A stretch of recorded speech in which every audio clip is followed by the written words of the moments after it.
Hi, Rickie. Hi. So New Orleans is home now? Yes. And it's where you made this album? Yes. What charmed you about the place? Yeah, and I lived there a little. I had an apartment in the mid-'80s, and I had met a lot of notorious characters there. What do you mean by notorious characters? You know, they were up to no good, and they did all eventually go to jail or get killed. But at that time, they were up to no good, and they were largely the inspiration for my second record, which was Pirates, especially a song called Woody and Dutch was based on the calamitous discussions that would take place, the chaotic discussions that would take place. And So that was the mid-'80s, and then what made you want to go back and live there? Because I had lived in L.A. for since 2001, just before 9/11, and it was going nowhere. I had no friends. I knew I was missing something that had to do with people, and so I just got to cut to the chase. Now, where I live, when I walk down to get a coffee in the morning, every single person I pass, every single person, little guy on a bike, old man under a bridge, they all look me in the eye and they nod or say good morning.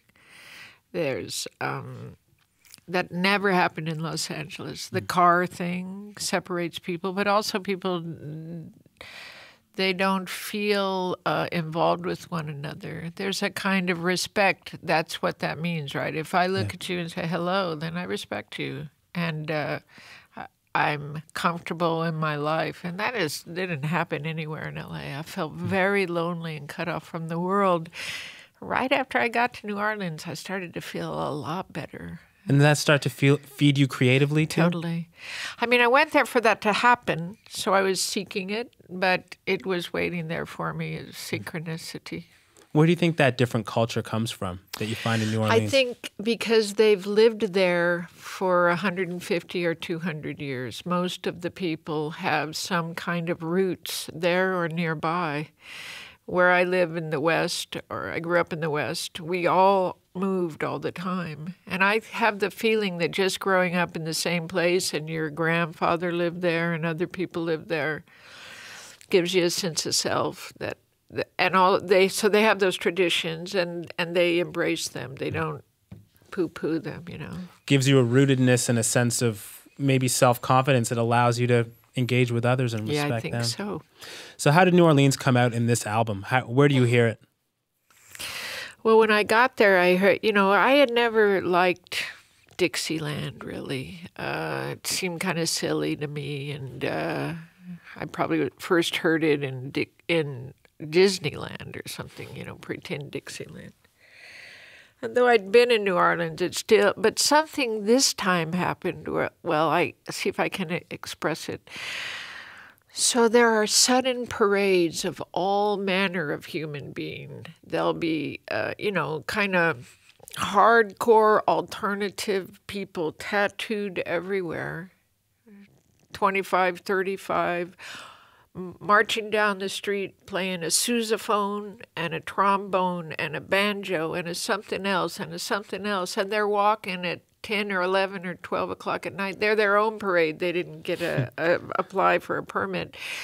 And they happen all the time. It involves horns, which I haven't ever seen in America. Every day if you walk by, every other block you'll hear somebody practicing their trombone or something. So all these things that the music is a living part of the city. Everybody plays this music. Made me understand something about it that I didn't understand before and start to really love it, not see it from the Disneyland thing. So, and then when I was thinking about what they call swamp pop, I guess, but I was thinking about Blueberry Hill, boom, boom, boom, boom, boom, boom, and how everybody in the world probably knows Blueberry Hill. That guy lives a mile away from me, So I said, but the guys in the studio, and I don't remember the difference. I wish I did. The difference between, the difference is if you play that the piano or if you play with the bass. It's two different kinds of music. And I think if you play with the bass, that's swamp pop. If you play it like Fats Domino, it's something else. So I learned that. And so there's all kinds of stuff coming out of there. But I think the main reason was I saw a city, I saw people who identify as a collective unit who won't give up. And I know we're all individuals, but somehow we also know that we're all one. And it seems like trouble is what reminds us best. So all the people living under the bridge, sleeping under the bridges, and the poor people who have houses, and the middle-class people, and probably the rich people, they're all in it together. And the river rises to wash them away and recedes, and they will not leave. That reminded me of my life, that I will not leave. So it was the musical culture of New Orleans, but also just the spirit of the people. Yes, the spirit of the people. Why was it time for you to sing about that spirit? Oh, well, I think I've written without reservation or without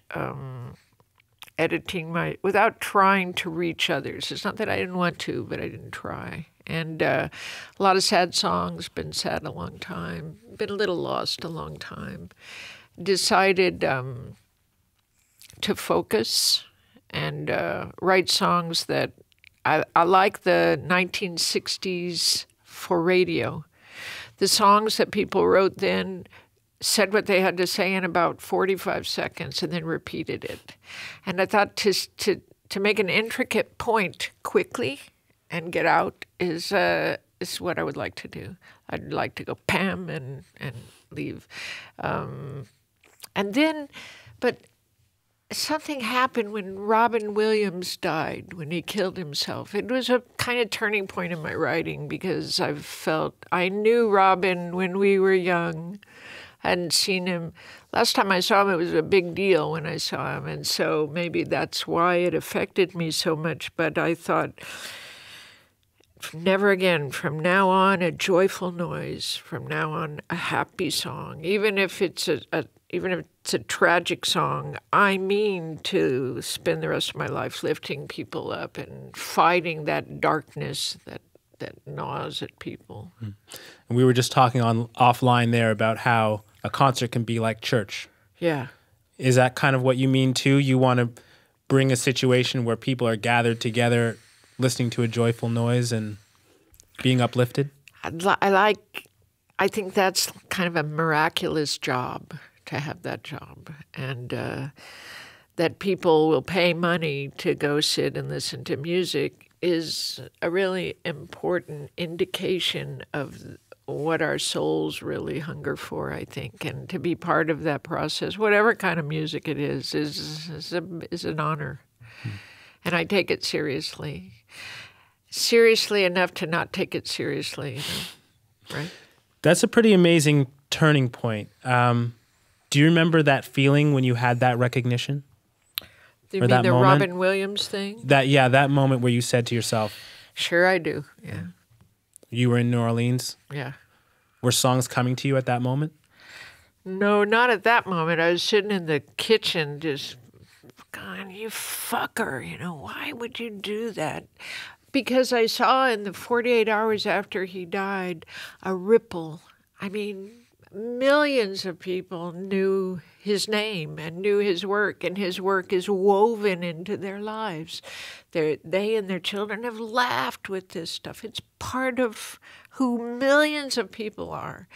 And when this happened, I could feel it shake millions of people in ways you never expect. You go, oh, that's just an actor. But it's not just an actor. Suicide affects us so deeply. And I just felt, I know that's not nice, but I gave myself permission to be angry at him for doing that because it helped me to go, I'm not going to do that. Because, we have dark days. There's no doubt about it. And But all life wants to live. You know, if you stand there out there in the street, you'll see a little piece of grass really trying to come up. You know, and for me, I think you got to honor that. I understand that. So, you know, I mean, I don't want to judge myself about it or judge him. That's just the reaction that I had. And in the end, it inspired something quite positive. I'm talking to Rickie Lee Jones about her new album, The Other Side of Desire. Rickie, off the top there, we played your 1979 hit, Chuckys in Love. Yeah. How do you feel about that song these days? You know, I think that was a pretty good song. I think that was a great song, actually. And I can't quite remember all the chords, but I remember most of them. I didn't play that song for 10 or 15 years live. And I kind of, right, with this new group of songs, it fits fine.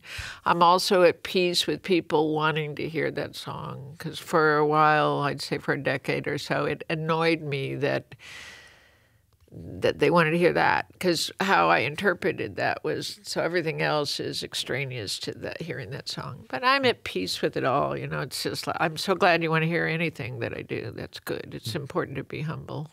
That song makes me humble. That's not what people would expect to hear about someone's hit song, making them humble. Yeah. Yeah. Interesting. Goofy, huh? Yeah. A career-defining hit like that can be a gift. It can be a burden. It's both. Yeah. Well, I think the burden part was the only burden part was that it felt like there was a kind of after backlash, the Chuckys in Love backlash, you know, because it reached a lot of different kinds of music. It was super hip, and then I'd say by 1984, it was really foreboding and not cool to be like that. Not cool to be cool. Not cool to be a girl. Not cool to be American. It was all Wang Chung. It was all, you know, it was all really kind of sterile British thing took over. And but also among my hometown and my friends, I just felt like that there was this... you're not. It's not cool to be associated with you anymore. Now that could just be how I felt, or it was real. But that I moved to France because I'd been very poor, right off the street, really rich, and I had no idea how to assimilate any of it. So I left America and threw myself not only into a new environment, but a slightly hostile environment, and started again. And it helped, I think. That kind of success and attention must be so difficult to cope with. I mean, you won the Best New Artist Grammy. The follow-up was critically acclaimed. Yes. How did you, I mean, you had to get away. Is that how you coped? How I coped? I don't think I really coped very well, to be honest. You know, I was taking a lot of drugs from the beginning of my career. They seemed to be there at the door when I started. And I took drugs for 2 years, but 2 really critical years, that escaping addiction is one thing, but escaping the stigma of drugs attached to my career has been another one entirely. And then there's a romanticism, a grotesque romanticism people have about women and heroin. And for Billie Holiday, people won't talk about this woman without just saying something about her addiction. And so I really have, you didn't ask, I know, but I've avoided talking about it because of that one thing, that I think it's whether or not they mean to, they're degrading women by insisting that, because the British did that for a while. So I would say in a way that was a great coping mechanism. You know, it had its own horror, but I stayed alive until I could catch up with myself, you know. That stigma is something a lot of people probably don't think about, the stigma with women and drugs. I think it's worth pointing out so people are aware. I want to ask you a little about the video trailer you made for the new album. Yeah. You say in it, it's a horrible thing to be treated like you're no longer important. Yes. How did you get through that feeling? I'm getting through it now. It happens to middle-aged women, period. You could watch it happen to me today. You go get in line to get a coffee. If there's a group of people, they will wait and talk to everybody there but the older woman. I'm not sure. I try to think about what is the natural selection aspect of this. Why would people's brain tell them this one doesn't matter and all those do? So I get it. I just am on a little bit of a crusade to point it out to people. And when I bring it up, every middle-aged woman I know says that's exactly their experience too. Did I answer your question? You absolutely answered my question. There's another thing I wanted to ask you about in that trailer. You talk about a dream that inspired the song Infinity. And you're moved to tears in that. Oh, yeah. Recounting that I'm dream. easily moved to tears. Everything about my music is like right up on the edge of all my emotion anyway. So, well, you can hear it in your vocal performances, right? They're very delicate. It is. It's right. And usually I can, my father was a singer, and he said, your job is to make them cry, not for you to cry. And if I cry, then they're watching me cry, and they don't. Sometimes that was anyway his lesson. I think now we all go there together, but so yeah. Tell me about the dream and what moved you about it. What moves me about it is the everlasting life that never dies. That I'm pretty sure I believe that. And when we talk about dying, but then the hope is what moves me to tears. Hope in a movie is what makes you cry. It's not the sad part, it's the hope. Because hope is the spirit refusing and believing without proof, right? So hope is the greatest thing that we have, I think, because proof is so subjective, and it lasts just for a little while till the next set of facts come along, and then that proof is null. So logic doesn't take us where we want to go. Emotion. So this dream was I don't know why, it was a profound dream about going into a bar and sitting at the bar that was empty like this, a dark place, but the bartender said, there's nowhere for you to sit. Yes. And I said what do people come here for? I don't know. And then it made me look behind this curtain, and it was a Japanese restaurant with a curtain. And when I looked behind it, there were people everywhere. It was full of people, and I'm not sure what that meant, but I was welcome. But I had to look behind the curtain to find that it was full of people. I could sit there and have them say, no, there's nowhere for you, or keep looking. And somehow that brought me to the chorus that said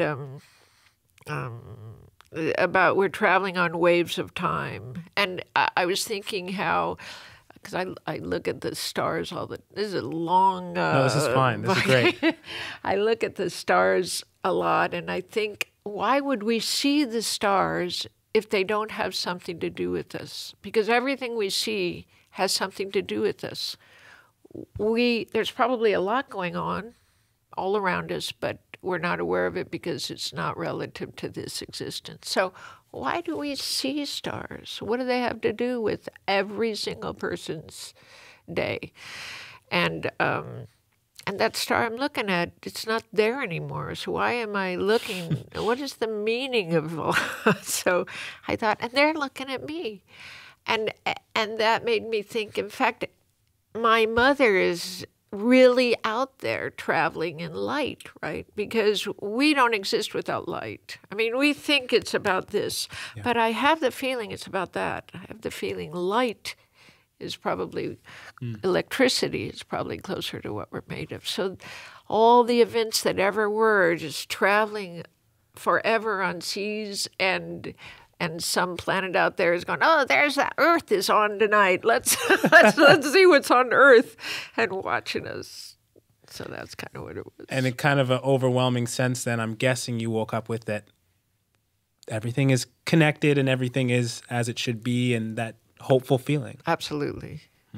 As I keep trying to discover what can't ever be articulated, but have a feeling about it and then feel content that my own goofy personal philosophy, because I think everybody's supposed to have their own. I don't think you're supposed to make yourself conform to somebody else's idea.